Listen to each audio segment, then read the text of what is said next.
Hey guys, thought I'd show you my quick and easy float adjustment method. These are 28 millimeter PWK Keihin carburetors off a 89 Kawasaki KR-1S two-stroke 250. So what I've learned, and maybe this will help you guys cut to the chase, these floats need to be set to 19 millimeters on these 28 millimeter carbs.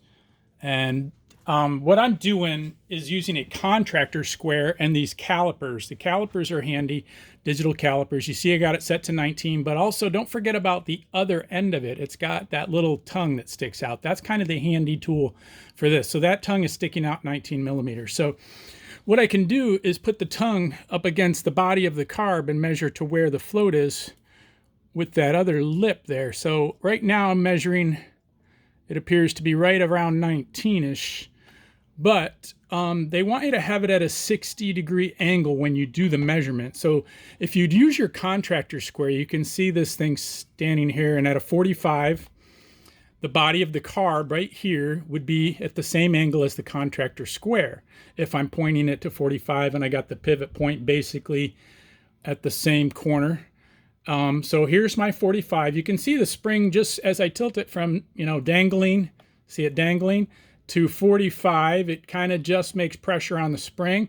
But when I bring it up to 60, if I point this little needle, in a sense, at 60, that is probably pretty darn close to 60. So it may be a little crude, but it is handy. And then I can take my little caliper tongue, and you can see I can measure it. So I'm actually, what was going on was this cylinder was flooding out, and I was pumping fuel into that one exhaust chamber and was dumping it on the ground. So I figured I was getting too much fuel in.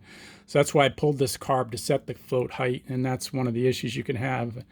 So I believe this is going to be pretty accurate, and it kind of tells me what I was thinking, that my floats needed to come down a little bit to cut the fuel off sooner. So you guys may know already, but in order to adjust the height, you got to bend this little tiny tab right here. So if I want to cut the fuel off sooner, I press this, bend this tab downward. That'll make contact with the little spring underneath it, the little cylinder that plugs the hole. It'll make contact sooner, obviously, and cut the fuel off and allow less fuel to enter our bowl, which we know is over here, that has been taken off. So if you need more fuel and you bend the tab up towards this needle here, or towards my pointer here, and that will allow it to make contact with the stopper later, meaning that the bowl will fill up more, float up, and finally hit that and cut it off. So I hope that helps you guys. So I think my little tricks are, get yourself, if you don't have these, they're cheap. I think I bought these at Harbor Freight, and that little tongue on the end of it is real helpful. And then just a contractor square to kind of get a rough idea of angle. You can see how that works pretty darn well, close enough. So that's one. Hope that helps you guys. I appreciate any likes and subscribes. Take care.